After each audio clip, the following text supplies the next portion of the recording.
Hola familia, ¿cómo estás? Bienvenido a una transmisión más de nuestro estudio del libro de Samuel. En esta ocasión, capítulo 4, versos 1 al 22, la lección número 8. El tema de hoy es el pecado de la sustitución. Tenemos como versículo clave la segunda mitad del verso 3, que dice así: después dijeron, traigamos el arca del pacto del Señor. Si la llevamos con nosotros a la batalla, nos salvará de nuestros enemigos. El carácter expuesto de los personajes de esta historia es el ejército, y los sacerdotes de Israel consideran el arca del pacto de Dios como un simple amuleto. ¿Cuál es nuestro objetivo a alcanzar al final de esta reflexión? Reconocer que la presencia de Dios no es algo sustituible en la fe de una persona. Y definitivamente no podemos sustituir la presencia de Dios en nuestras vidas con absolutamente nada. Se tiene o no se tiene. Pero no solamente la presencia de Dios es algo que no se puede sustituir. Hay otras cosas que se pueden sustituir, mas no se deben sustituir. Por eso le llamamos a la lección de hoy el pecado de la sustitución. Y estas pueden ser virtudes cristianas que no se tienen pero que se aparentan, o disciplinas espirituales que no se desarrollan pero que también se aparenta que se tienen y que se ejercitan. Quiero darte una lista que no es exhaustiva, obviamente, es algunas cosas que he estado reflexionando en esta semana, observando en mi mente, ¿no? A lo largo de los años, en mi propia experiencia, cuántas ocasiones no he caído en sustituir virtudes o en sustituir disciplinas espirituales con la finalidad de aparentar algo que no es. Y me he dado cuenta que es la historia, puede ser la historia de muchos, y si no es exagerado decirlo, de todos. Pero en más de una ocasión hemos sustituido la santidad por apariencia, la devoción por servicio, el amor por fingimiento, la pasión por activismo, la adoración por liturgia, creo que esta es de las más comunes, la misericordia por lástima, el ser por el hacer, el denuedo por palabrería, el arrepentimiento por remordimiento, la aprobación, es decir, la aprobación que viene de Dios, por adulación, y la gloria de Dios por una experiencia emocional. Como esto queda grabado y lo puedes sin problema regresar las veces que sea necesario, yo quiero invitarte a que esta lista, que te repito es una lista muy breve, la revises una y otra vez con detalle. De hecho, para las semillas en casa, para la lección que estarán revisando, voy a proveerles esta lista para que les sirva como una guía de reflexión y de autoanálisis. Teníamos nuestra reunión de adoración en la congregación el día de ayer, y precisamente les hacía esta observación. ¿Cuántas veces no hemos caído en esto? En que estamos en un tiempo de adoración, pero aplicamos sustitutos a esos momentos que tendrían que definirse por una adoración genuina, en la que quizás si cerramos nuestros ojos, o si levantamos nuestras manos, o si cantamos, estemos conscientes que lo que estamos haciendo es algo espiritual. Pero, ¿cuáles son los sustitutos? Los sustitutos son estos elementos que, aunque son parte de la adoración, cuando no hay adoración, pues nos quedamos con la sombra de la realidad. Es decir, pues levantamos las manos, cerramos los ojos, aprendemos el hacer, aprendemos, como decían por ahí algunos hace tiempo, ¿no?, la jerga cristiana, y la aprendemos a hablar de una forma espiritual. Pero cuando esto obedece a una realidad, está bien, no hay ningún problema. El problema lo tenemos cuando solamente es la sombra y no hay esencia. Y utilizamos sustitutos. Por ejemplo, te decía, uno de ellos sustituimos el denuedo por la palabrería. Cuando no tenemos la autoridad de Dios para hablar su palabra, pues hacemos uso de la verborrea, ¿no? Hablamos y hablamos y hablamos y hablamos, y creemos que por el mucho hablar estamos realmente de parte de Dios transmitiendo un mensaje. En fin, la lista puede ser muy extensa, pero ¿a qué quiero o a dónde quisiera que llegáramos? Que la sustitución es un pecado, y creo que es un pecado grave, porque nos hace cambiar la realidad por la sombra, y cuando eso sucede nos adaptamos a un sistema religioso, tenemos una bonita religión, el cristianismo puede volverse una bonita religión para cualquiera, que adopta solamente la superficie, solo lo que es evidente al ojo humano, pero no corresponde a una realidad interna. Y esto siempre estará destinado al fracaso. Y es más o menos, no más o menos, creo que es lo que nos ilustra el capítulo 4 del libro de Samuel. Y vamos para allá, mira, a leer la primera parte del verso 1. Dice, en aquel tiempo Israel estaba en guerra con los filisteos. Vamos a detenernos un poquito ahí, porque quisiera que revisáramos el contexto de esto que da inicio acá en el capítulo 4. ¿El contexto cuál es? Es capítulo 2 y capítulo 3. Obviamente desde el capítulo 1, ¿no? En esta experiencia hermosa que Ana tiene para recibir esta promesa de Dios del nacimiento de Samuel, porque Dios a través de Samuel abrirá paso para nuevamente acercarse al pueblo de Israel, el cual se encuentra en este momento, capítulos 2 y 3, en un oscurantismo religioso que obviamente lo único que hace es darnos una idea, en estos dos capítulos previos, de cuál era la condición en el corazón del pueblo de Israel. Acuérdate, Elí, con un desparpajo, permitiendo que sus hijos hicieran lo que quisieran. Sus hijos, unos perversos, como los define el capítulo 2, dice unos hijos del diablo, así es como el original lo refiere, que hacían tanta cuanta cosa se les antojaba. Y el pueblo de Israel, obviamente, como consecuencia, lo leímos en el capítulo 3, verso 1, no tenía ya palabra de Dios, no había visiones con frecuencia. En otras palabras, la gloria de Dios se había retirado. Pero lo interesante de eso es que a pesar de que Dios se alejó, de que su palabra no se estaba transmitiendo, no estaba llegando, no había vida espiritual por causa de la ausencia de la palabra de Dios ahí, el sistema religioso no se detenía. Y eso es lo peligroso, eso es lo grave, y eso es lo que a nosotros debe despertarnos. No hay palabra, no hay visión, Dios no está, pero la religión no se detiene. Entonces, como lo revisamos en esos mismos dos capítulos, Elí sigue desarrollando su actividad sacerdotal, los hijos de Elí siguen también trabajando en ello, siguen haciendo sus funciones, aparentemente todo está normal, pero no hay esencia, no hay vida. Y entonces a partir de ahí es que tenemos que hacer nosotros nuestra propia reflexión, ¿no?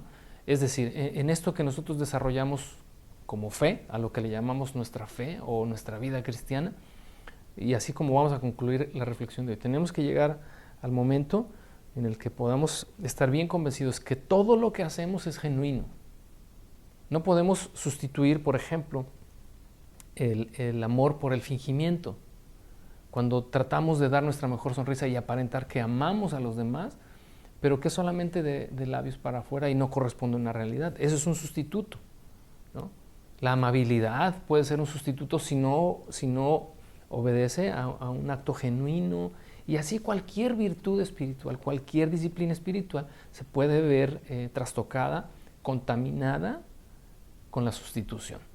Y entonces cuando el capítulo 4 comienza así, en aquel tiempo, está así definiendo un tiempo en la historia, cronológico, pero también está, creo que, abarcando ese tiempo de oscurantismo religioso, ese tiempo de ausencia de Dios. En ese tiempo, cuando esas cosas están sucediendo, dice, los filisteos estaban en guerra con los israelitas. Entonces continuamos hasta el verso 3 y dice, el ejército israelita acampaba cerca de Ebenezer y los filisteos estaban en Afec. Los filisteos atacaron al ejército de Israel y lo derrotaron, matando a 4,000 hombres. Terminada la batalla, las tropas se retiraron a su campamento y los ancianos de Israel se preguntaban por qué permitió el Señor que los filisteos nos derrotaran. Pues, qué pregunta, ¿no? Qué pregunta tan ilógica, tan irracional, tan sin sentido, pero eso es lo que a sus ojos, eso es lo que a su propia realidad y a su propio engaño, era una pregunta para ellos, era lógica. ¿Por qué Dios nos permitió ser entregados o ser derrotados delante de los filisteos? estaban asombrados no porque hubieran peleado mal o no porque la estrategia hubiese salido mal, no, estaban asombrados porque el Señor había permitido que fueran derrotados. Pero la pregunta es una pregunta absurda. En aquel tiempo, en ese tiempo de ausencia de Dios, ¿cómo pueden esperar que Dios salga a su favor? Creo en este punto que este fracaso o este primer fracaso, porque viene uno más adelante de una magnitud todavía mucho mayor, en este primer fracaso creo que hubiese sido una buena oportunidad para detenerse y reflexionar. Hey, ¿qué nos está pasando? Si el Señor permitió que fuéramos derrotados, tengo que revisar mi propia vida, tengo que revisar mis circunstancias, tengo que revisar mi proceder, tengo que revisar mi fe. Sin embargo, en lugar de eso, ¿qué es lo que hacen? La segunda mitad del verso 3 y hasta en adelante, fíjate. Dice, después dijeron, traigamos de Silo el arca del pacto del Señor. Si la llevamos con nosotros a la batalla, nos salvará de nuestros enemigos. Ese es el versículo central de nuestra reflexión, de nuestro pasaje. Fíjate en dónde está la mente del pueblo, de los ancianos. Cuando dice a los ancianos, obviamente son los patriarcas, son aquellos que dirigen la vida espiritual y civil del pueblo de Israel. Cuando ellos se ven derrotados y se preguntan por qué el Señor permitió, rápido solucionar. Traigamos un sustituto. Vamos a sustituir esto que no tenemos. Traigamos el arca del pacto del Señor y entonces sí los vamos a derrotar. Esto de por sí ya era un acto atroz, el sacar del tabernáculo el arca para transportarla al lugar de batalla. Esto no había sucedido y no sucedió después porque Dios no es un amuleto. Dios no es algo en lo que puedas agarrarte solamente en el tiempo de dificultad cuando es alguien ajeno a ti. Ellos tomaron irresponsablemente el arca del pacto y como veremos ahorita, los hijos de Elí, pues obviamente estos andaban en otro canal, transportan el arca hasta el lugar de la batalla, un sustituto. La gloria de Dios sí es absolutamente cierto que la gloria de Dios se manifestaba y se expresaba en el tabernáculo a través del arca. Pero el arca no es o no era la presencia de Dios. La representa, la simboliza y hasta cierto punto la expresa, pero no es o no era la presencia de Dios. Dios dice, ¿qué casa me pueden construir ustedes? ¿No? Cuando habló con David, dice, el mundo entero es el estrado de mis pies. ¿Cómo puedo yo habitar en una casa hecha por manos humanas? Al parecer esto el pueblo de Israel no lo había entendido. ¿Cuánto de eso nosotros, si lo trasladamos a nuestra experiencia, cuánto de eso nosotros pudiéramos también hacer equivocadamente, ¿no? Considerar los elementos visibles como si fueran esas, como si fuera eso la esencia, cuando no lo es. Ahora, el verso 4 dice, así que enviaron hombres a Silo para que trajeran el arca del pacto del Señor de los ejércitos celestiales, quien está entronizado entre los querubines. Los hijos de Elí, Ofni y Finés también estaban allí con el arca del pacto de Dios. Cuando los israelitas vieron que el arca del pacto del Señor llegaba al campamento, su grito de alegría fue tan fuerte que hizo temblar la tierra. Quiero hacer una breve pausa ahí. Otro elemento de sustitución que tenemos acá y que de hecho me hizo pensar, ¿no? En uno de los elementos que en la lista te di, que es cuando cambiamos o sustituimos la adoración por la liturgia. Suponemos que al desarrollar una liturgia, ¿qué es la liturgia? Bueno, es las formas a través de las cuales desarrollamos nuestro servicio o nuestro culto a Dios, ¿no? lo que tenemos en nuestras reuniones dominicales, por ejemplo, desde que empezamos hasta que terminamos, eso se le conoce o se le define como liturgia. Recibir la ofrenda, adorar, la enseñanza, todos esos elementos son nuestra liturgia. Cuando cambiamos la adoración por la liturgia, o cuando tratamos de suplir aquello que no tenemos, la presencia de Dios, caemos generalmente en una experiencia emocional. Y entonces podemos estar, por ejemplo, en un momento de adoración colectiva, ¿no? De adoración, de alabanza. Y si los elementos que están ahí, como por ejemplo una muy buena luz, unas canciones muy bien ejecutadas, un director de alabanza que sea efusivo, que sea de alguna manera que sepa hacerlo bien, un sonido increíble, músicos de primera, etc. Y no estoy diciendo, por favor, que todo eso no esté bien o que esté mal. Es parte de nuestra liturgia. Pero todo eso está en su lugar cuando obedece a una realidad. Cuando la persona que va a adorar lo hace de una forma genuina y transparente. Y que si no hubo luces, eso no repercute en su adoración. Y que si la música pues, no estuvo como hubiéramos querido, pues tampoco repercute. Porque esos son elementos que sí ayudan, sí nos benefician, nos bendicen, pero que no son la esencia. Y entonces, si nosotros no observamos y si no reflexionamos en nuestra propia vida y nuestra propia fe, en esos momentos, y nos dejamos llevar por lo visible, por lo audible, por lo tangible, y consideramos que esa experiencia que vivimos por todos esos elementos es la que nos reanima, la que nos revive, ¿sabes qué? Estamos cayendo en la sustitución. Estamos cayendo en la sustitución. Y entonces, ¿qué sucede? Que salimos, por ejemplo, de noches así, o de días de adoración colectiva así, que fueron técnicamente perfectas, salimos diciendo, wow, la presencia de Dios estuvo increíble, ¿no? Pero si, por ejemplo, pues falló la luz, o el director de alabanza, pues ese día andaba medio tristón y no nos animó, no nos avivó, cualquier cosa, cualquier elemento de esos no estuvo bien, salimos diciendo, pues no, como que algo faltó.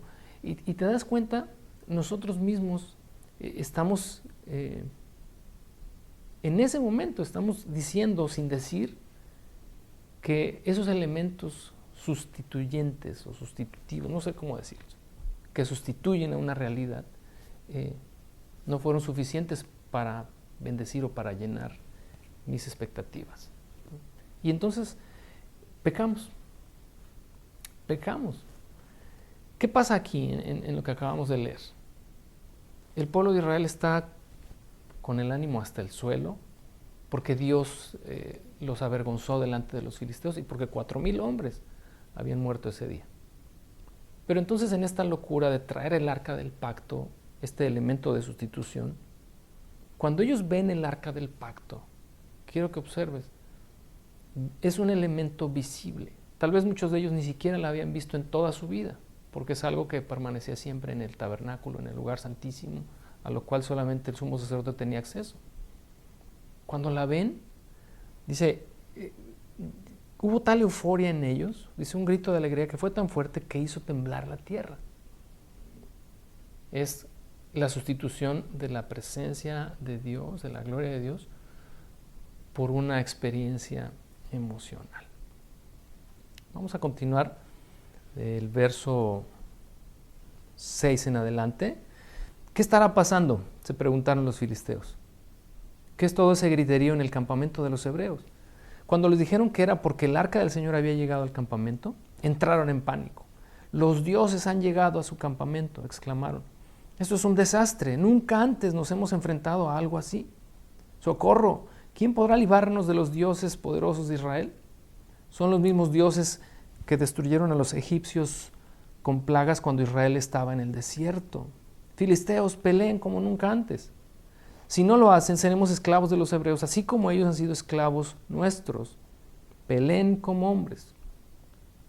Así que los filisteos pelearon con desesperación y de nuevo derrotaron a Israel. La matanza fue tan grande, quiero que observes esto, ese día murieron 30,000 soldados israelitas. Los sobrevivientes dieron la vuelta y huyeron cada uno a su carpa. Entonces los filisteos capturaron el arca de Dios y mataron a Ofni y a Finés, los dos hijos de Elí. No es extraño pensar que los filisteos, siendo un pueblo idólatra, pagano, consideraran que la llegada del arca del pacto al campamento hebreo representara la derrota para ellos.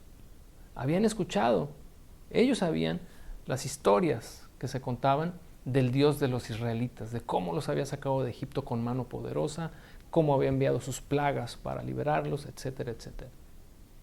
Y a ellos se les puede de alguna manera disculpar o dispensar el hecho de que consideraran que la presencia del arca en ese lugar era que Dios había llegado al campamento.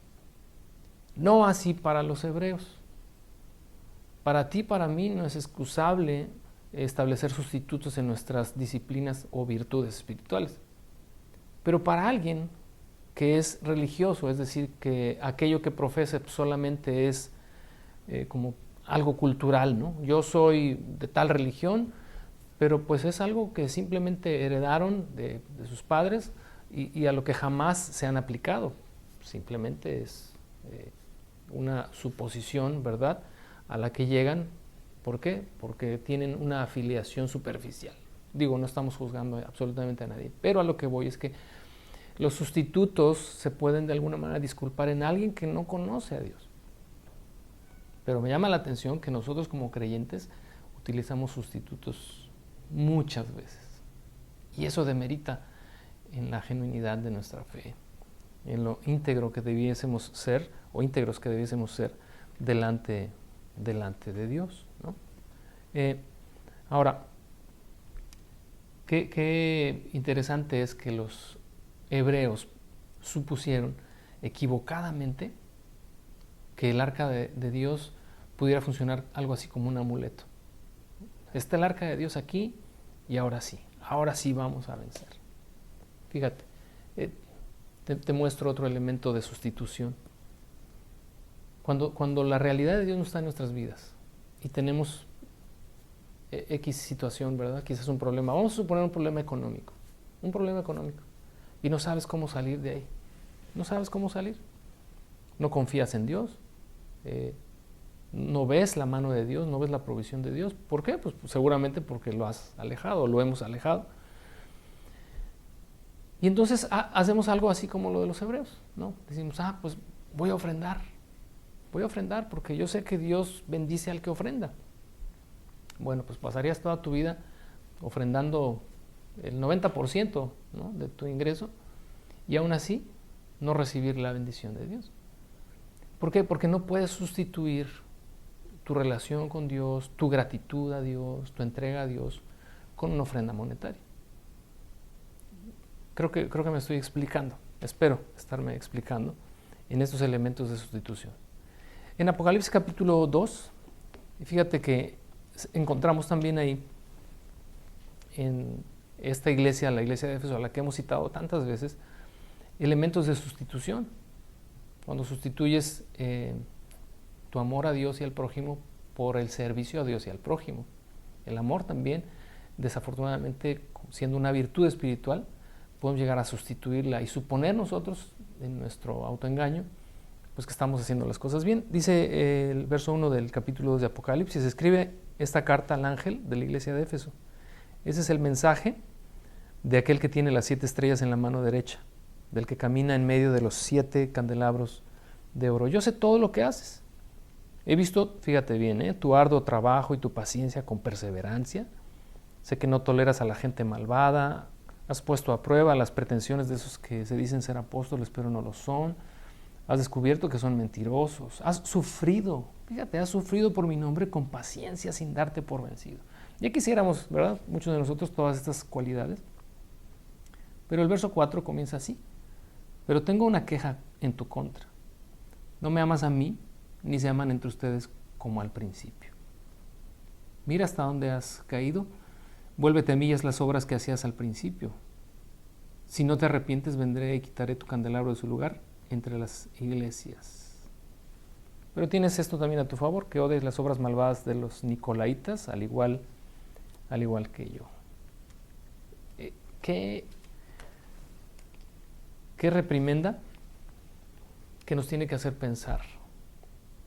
Tú y yo podemos suponer, yo puedo suponer que amo al Señor y que amo a mis hermanos porque les sirvo, porque le dedico tiempo, lo que tú quieras. Pero eso no se puede sustituir si no es fundamentado en el amor a Dios y en el amor al prójimo. Por mucho que me desgaste haciendo para Dios y para mis semejantes, no tendría sentido alguno, estaría sustituyendo el amor con el servicio. En 1 Corintios capítulo 13 habla más o menos de lo mismo en este tono. Nos dice, si pudiera hablar todos los idiomas del mundo y de los ángeles, pero no amara a los demás, yo solo sería un metal ruidoso o un címbalo que resuena. Si tuviera el don de profecía y entendiera todos los planes secretos de Dios y contara con todo el conocimiento, y si tuviera una fe que me hiciera capaz de mover montañas, pero no amara a otros, yo no sería nada. Y todavía más, ¿no? Dice el verso 3, si diera todo lo que tengo a los pobres y hasta sacrificara mi cuerpo, podría jactarme de eso, pero si no amara a los demás, no habría logrado nada. ¿Te das cuenta? El amor es una virtud que no se debe. ¿Se puede? Pues sí se puede, ¿no? Pero no se debe sustituir. No se debe sustituir la fe, no se debe sustituir la pasión, la devoción. Todas las virtudes cristianas, desafortunadamente, son sustituibles. Vamos a continuar, versos 12 en adelante de 1 Samuel capítulo 4. Y dice, un hombre de la tribu de Benjamín corrió desde el campo de batalla y más tarde ese mismo día llegó a Silo. Había rasgado su ropa y echado polvo sobre su cabeza en señal de dolor. Ahora quiero que observes el verso 13. Elí esperaba junto al camino para oír noticias de la batalla, pues estaba tan preocupado por la seguridad del arca de Dios que le temblaba el corazón. Cuando llegó el mensajero y contó lo que había sucedido, un clamor resonó por todo el pueblo. Cuando nuestra relación con Dios no es genuina en cada aspecto, nos va a llevar de fracaso en fracaso en fracaso hasta que entendamos. El primer fracaso fue la pérdida de 4,000 vidas. El segundo fracaso fue la pérdida de 30,000 vidas.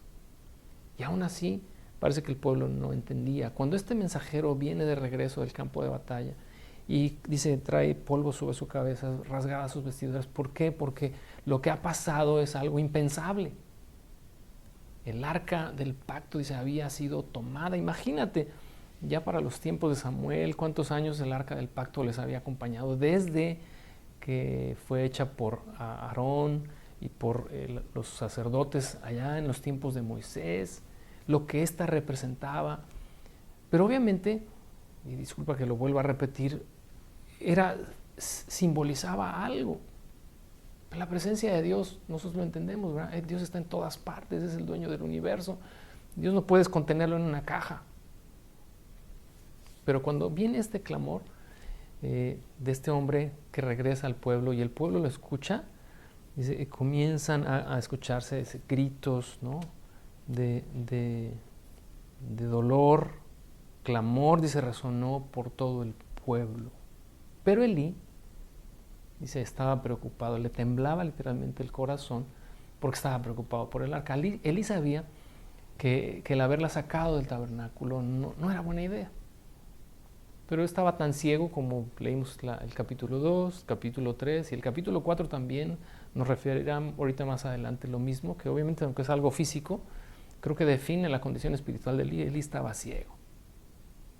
Pero sabía en su corazón que lo que había permitido traería ruina a Israel. Pero eso es lo que pasa, es lo que sucede, y es lo único que podemos esperar cuando nuestra relación con Dios es solamente una religión, una hueca religión en la que hacemos, pero no somos, en la que nos dejamos llevar por hábitos, por costumbres, pero que no corresponden a nuestra realidad. Verso 14. ¿A qué se debe todo este ruido?, preguntó Elí. Entonces el mensajero corrió a donde estaba Elí, quien tenía 98 años de edad y ya estaba ciego. Y le dijo: acabo de llegar del campo de batalla. Estuve allí hoy mismo. ¿Qué pasó, hijo mío?, preguntó Elí. Israel fue derrotado por los filisteos, le contestó el mensajero. Masacraron a la gente, también mataron a sus 2 hijos, Ofni y Finés, y capturaron el arca de Dios. Cuando el mensajero mencionó lo que había sucedido al arca de Dios, Elí cayó de espaldas de su asiento junto a la puerta. Se quebró la nuca y murió porque era viejo y demasiado gordo. Durante 40 años había sido el juez de Israel.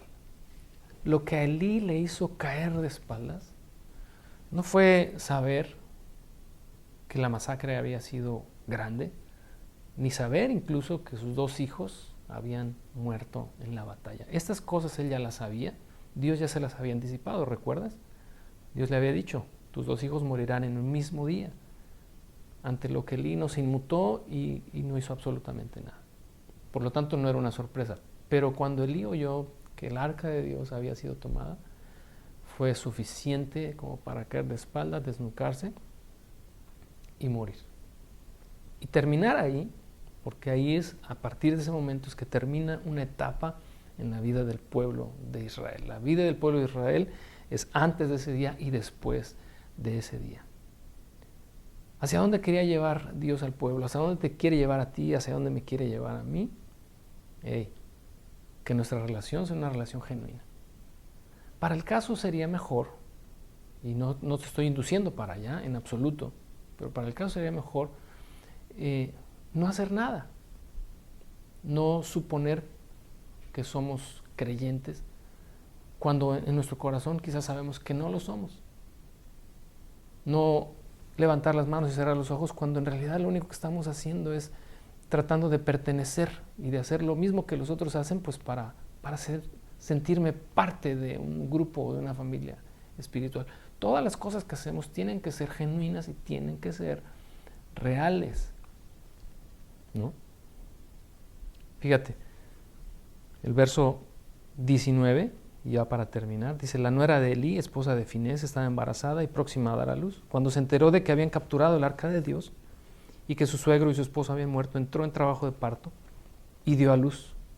Ella murió después del parto, pero antes de que muriera, las parteras trataron de animarla. No tengas miedo, le dijeron, tienes un varón.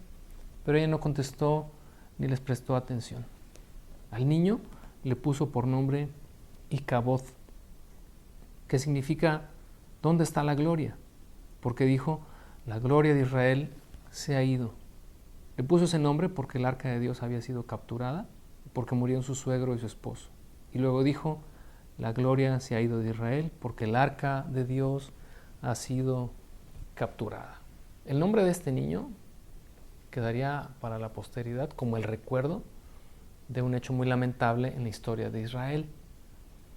Pero lo interesante de todo esto, en todas estas tragedias que se vienen sumando, es la falta de comprensión de esta mujer de que la gloria de Dios se había ido porque el arca se había ido. Sin comprender que la gloria de Dios se había ido mucho tiempo antes. Esta mujer conocía lo perverso que era su marido, lo perverso que era su cuñado, lo ligero que era su suegro, y vivía también seguramente, como todos ellos, la religiosidad al máximo. Pero considera que la captura del arca representaba a partir de ese momento la pérdida de la presencia y de la gloria de Dios para Israel. Fíjate que pensaba en esto y quiero con esto terminar. Recordé una ocasión hace muchos años, quizás unos 12 años, 13 años atrás, una persona que le habían llamado la atención por algunas cosas, algunas situaciones personales. Él dirigía la alabanza en una congregación. Y habían de alguna manera determinado pues pedirle que mejor dejara el ministerio. Y creo que hubiera sido lo mejor en ese momento, porque cuando llevas una doble vida, pues creo que lo que menos tienes que hacer es fingir y aparentar algo que no eres. Bueno, ya eso lo hemos dicho ya repetidas ocasiones a lo largo de esta reflexión. Pero hubo algo en él que llamó mi atención y que no fue la primera vez que lo escuché. Y él dijo en ese momento a esas personas que tenían la autoridad sobre su vida ministerial, dijo, por favor, lo que sea, pero no me quiten del ministerio, porque eso es lo único que me conecta con Dios. Si me quitan el ministerio, me voy a perder, ¿no? En otras palabras. Cuando yo oí eso, pues traté obviamente, o he tratado cada vez que lo recuerdo, de llevarlo a mi propia experiencia, ¿no? De aplicarlo a mi propia vida. Digo, ¿cuántos de nosotros no estamos conectados, y muy entre comillas, conectados con Dios, pues por el ministerio que desarrollamos? Pero ¿qué pasa si ese día no lo tenemos? Se vuelve como nuestra arca del pacto. Si nos quitan el ministerio, entonces mi relación con Dios me quedo como pisando en el aire. ¿Captas lo que te quiero decir?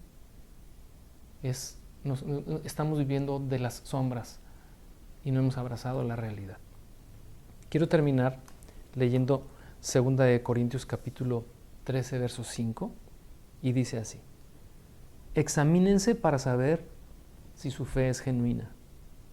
Pruébense a sí mismos. Si la pregunta que surge hoy a partir de esto es, ok, ¿qué puedo hacer? ¿Qué debo hacer?